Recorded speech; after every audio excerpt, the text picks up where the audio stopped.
Cela fait désormais quelques mois que le sujet de la fiscalité de l'assurance vie est sur la table. Engendrant discussions et débats, le gouvernement souhaiterait que cette épargne longue profite davantage à la France. Cette épargne doit être utile à tout le monde, aux Français, à l'économie, aux entreprises.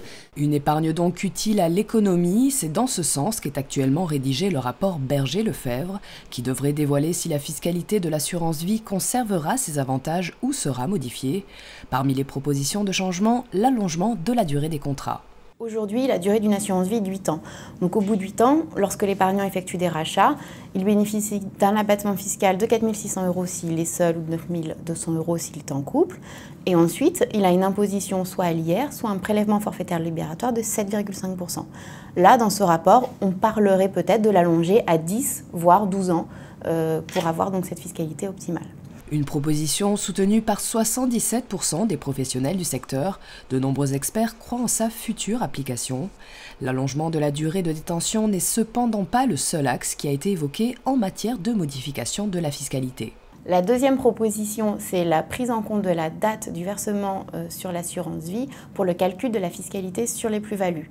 À l'heure actuelle, on prend la date d'ouverture de contrat pour calculer la fiscalité.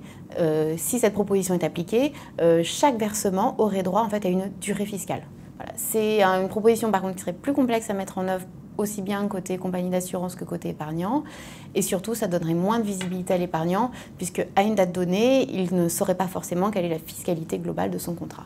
Une mise en place complexe qui pourrait profondément chambouler les repères des assurés.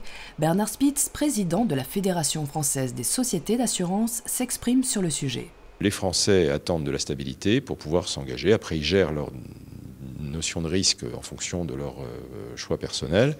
Mais c'est important, l'essentiel, c'est de ne pas les perturber en leur donnant le sentiment soit de la complexité, c'est-à-dire avec des règles nouvelles incompréhensibles alors qu'ils sont tellement attachés à la simplicité de l'assurance vie, et puis la stabilité parce que c'est des engagements pour l'avenir, pour la retraite, pour le long terme, et qu'on ne veut pas être pris à contre-pied par de nouvelles réglementations.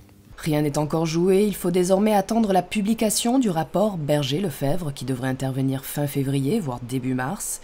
Karine Berger s'est cependant pourfendue d'une légère confidence lors du petit déjeuner de la lettre de l'assurance le 5 février dernier, en indiquant que les députés étaient persuadés que les avantages fiscaux de l'assurance vie devaient être maintenus.